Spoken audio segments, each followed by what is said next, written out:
There are two types of problems where we'll be asked to find the slant height. Slant height is always going to be used when we are calculating surface area of pyramids. In this particular pyramid, we have a square pyramid. Remember that you know the name of the pyramid reflects the shape of the base. In this case, our base is a square. The slant height is our red line that goes along one of the lateral faces.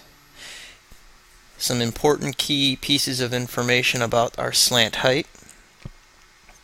It bisects the side.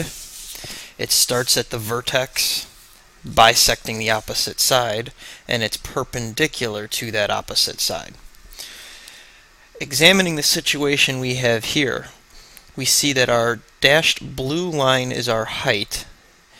This dashed green line is going along our square base. I've set this up so I can move our triangle that we've formed, because we have formed a right triangle there. This green dashed line is exactly half the side of our base. So if I move this back up to the top, we see that this green line doesn't look like it here, but when you slide it over it is. So I'm going to just slide this out. That's the triangle that we need to be working with. With this triangle, since the side of my base is 6, and I am cutting it in half, half of 6 is 3. We said that the height of our pyramid was 4. My height is 4. This is the right triangle I'm dealing with. Remember, I took the slant height straight off of the side. I can use the Pythagorean theorem here in this case, where this is my slant height. Also keep in mind special right triangles. Special right triangles are a possibility on problems like this as well. So finding my slant height here, I take 3 squared, which is one of the legs, plus 4 squared, which is the other leg, equals the slant height squared. I perform the calculations and I find the slant height to be 5. A second type of slant height problem is when I do not have the height, but I have the length of a base and I have the lateral edge length. In this case, my lateral edge is 13 and my base is 10.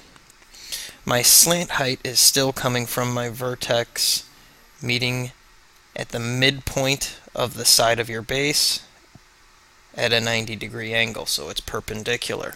What I've done to the right here is I've peeled the pyramid out. So I've taken my vertex and I've kind of cut it, and I'm peeling the right lateral face, peel the left lateral face, the back lateral face, and the front lateral face, and this is what it appears to be. You have your 4 triangular lateral faces, and you have your base. Your lateral edge in this case was 13. That makes each one of these isosceles triangles with a lateral edge of 13. Since the side of your base is 10, and this is cut in half by your slant height, each piece is 5, and we already talked about your slant height being perpendicular to your base. Once again, you can calculate this using the Pythagorean theorem. Your slant height is going to start at your vertex and go to the midpoint of your base along the face. It's slanted here. Once we take this out and peel that triangle out, we can see that a little bit different. So I can find my slant height by taking leg squared plus leg squared. In this case, your slant height is a leg and not the hypotenuse, equals your hypotenuse squared. When you calculate this, you will find the slant height to be 12.